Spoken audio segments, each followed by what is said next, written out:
Your administration has rightly invested very heavily in infrastructure, public housing, health, your big four priorities. And as a consequence, there's pressure on the budget, and I think some concerns that Kenya too may be subject to a little bit less growth than investors would like to see. Do you mind sharing your vision for maintaining growth over the next few years? Thank you. I think the first point to note is that for us to be able to successfully succeed, and I just want to go back to the statement that I made earlier, we must accept that we have to first and foremost design a social contract with our people that best fits our particular circumstance, and to acknowledge that standard democracy in a time of growing nationalism and ethnic tensions, we need to be able to look at that from a different angle. And that's why we're saying, for example, democracy first past the post in Kenya has proved to be not only not unsuccessful but unsustainable.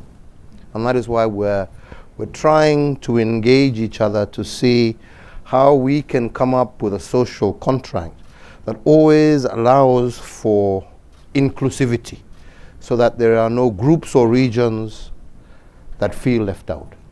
That social political stability is fundamental for us to grow a sustainable development path, or a sustainable economic path with sustainable and progressive growth.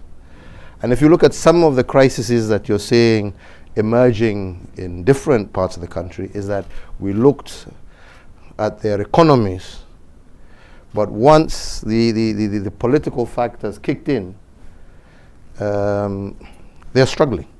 We in Kenya want to flip that over. We want to say that yes, we are interested in economic development, economic growth, but we, more importantly, want to fix the social political contract, because that is the foundation that presents future stability.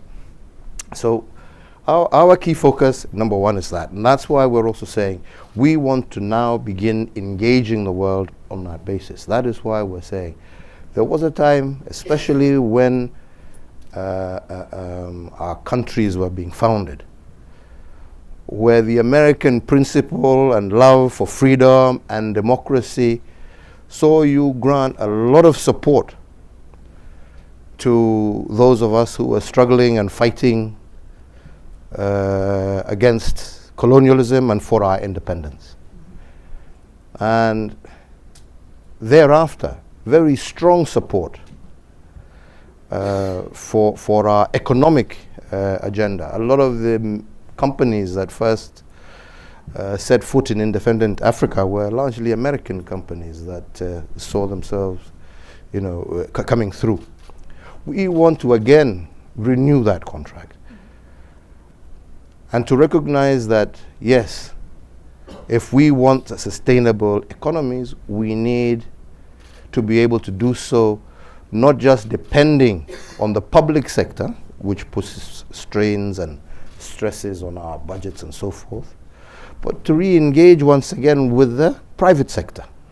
And that is why I'm saying there is huge scope for great returns, right? Especially here in America, as populations age, right? You want better returns for your pensions. You want better returns, and there can be no better place for that investment than in Africa. And that investment also then in turn helps us achieve the key pillars that we want to achieve for our people: housing,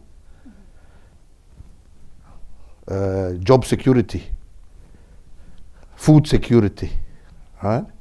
And health for a younger, growing population that also serves as a humongous market opportunity for American goods and services. That is your new growth horizon.